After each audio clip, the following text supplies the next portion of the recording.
রামিসা বয়সটা যদি আমি বলি, এখানে আসলে আমার মনে হয় আমাদের শরীরে সকলেরই লোম দাঁড়িয়ে যাবে, কারণ আপনারা সকলেই রিলেটেড আমার সন্তানের সাথে সেই শুরু থেকে। রামিসার বয়স যতটুকু মনে হয় যে আমার সন্তানের থেকেও অনেকটা ছোট। এই বিষয়টা আসলে মানে আমি ন্যাক্কারজনক বলবো না, আমি খালি এটুকুই বলবো যে আমাদের বাংলাদেশের প্রাইম মিনিস্টার, ওনার একটি সন্তান আছে। এটা আসলে আমরা সাধারণ জায়গা থেকে যত সবারই বলি না কেন, এটা আসলে কতটুকু কার্যকারিতা হয় আমার জানা নেই। তবে আমি বাংলাদেশ সরকারের কাছে গতকালকে দেখেছি উনি গেছে। তা আমি এটুকুই বলবো যে একজন প্রাইম মিনিস্টার হিসেবে না, উনিও একটি মেয়ে সন্তানের বাবা।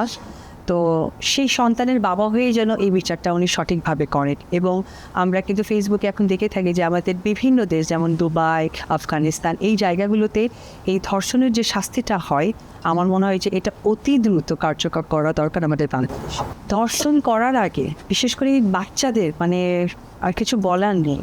রেইনবো অ্যাক্রোপ্লাস্টে অ্যাক্রিলিক এমালশন থাকায় মুছে ফেলা যায় যে কোনো দাগ সহজেই। Rainbow Paints, colour of joy. মানে এই ব্যাখ্যাটা আসলে আমি কিভাবে দিব, আমারও সেই ভাষাটা জানা নেই। আমি শুধু এটুকু বলতে চাই যে ধর্ষণকারী, বিগত দিনে আরও অনেক ধর্ষণ হয়েছে এবং আপনারা দেখেছেন কিছু ধর্ষণ এমনভাবে এসেছিল, আমার কিছু বাচ্চাদের এই মুহূর্তে নাম মনে পড়ছে না।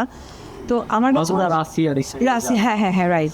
তো ওই এখনও না। তো আমার কাছে মনে হয় যে একটির বিচার বাংলাদেশে প্রতিষ্ঠিত করা হোক। আমি সম্মুখে বিচার করেই যে আমি শেষ করতে চাই একজন মানুষকে, তাই না।